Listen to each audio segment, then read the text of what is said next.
Sur le Var, il y a 119 communes qui ne sont pas déployées par des opérateurs privés sur leurs fonds propres. Donc le département, en collaboration avec la région et les EPCI, ont lancé une délégation de services publics.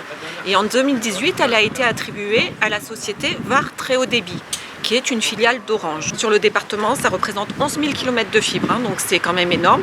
On crée vraiment un nouveau réseau de télécommunications. La priorisation et le phasage donc, du déploiement de la fibre, cela a été fait en totale concertation et collaboration entre le département et les intercommunalités, donc Sud-Sainte-Baume et les différents maires de la communauté d'agglomération. Les critères qui ont été choisis, c'est d'abord les quartiers qui avaient le moins de débit.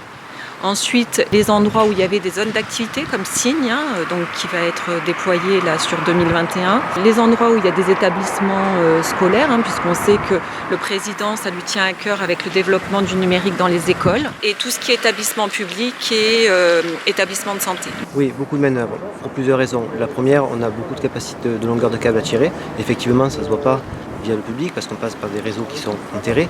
Mais aujourd'hui, quand on a besoin de tirer du fil, on a des gens qui vont tirer la fibre, des gens qui vont raccorder la fibre. Ça demande beaucoup de métiers séparés.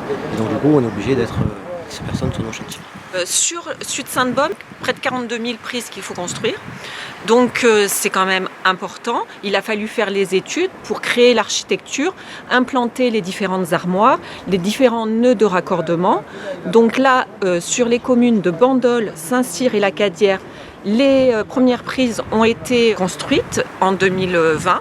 Donc on sait qu'il y a eu quand même cette crise sanitaire où on a quand même eu du retard sur les déploiements. Pour autant, le délégataire Var Très Haut Débit et tous ses sous-traitants, puisque Var Très Haut Débit travaille avec des sous-traitants, sur la communauté d'agglomération Sud-Sainte-Baume, c'est Eiffage qui est là aujourd'hui sur Bandol, ils mettent tous les moyens, redouble de moyens, compenser le retard. En 2021, toutes les communes de la communauté d'agglo commenceront à avoir des prises raccordables. Que quand même sur le plan du Castellet, Evenos et la Cadière, il y a eu des montées en débit. Et pour les communes et les quartiers qui aujourd'hui sont en fracture numérique, je pense notamment au Bossé, une partie de la Cadière et une partie du Castellet, il va y avoir une solution alternative de très haut débit radio et c'est 1000 logements qui pourront bénéficier de cette technologie alternative et provisoire dans l'attente de la fibre sur la communauté d'agglomération Sud-Sainte-Baume.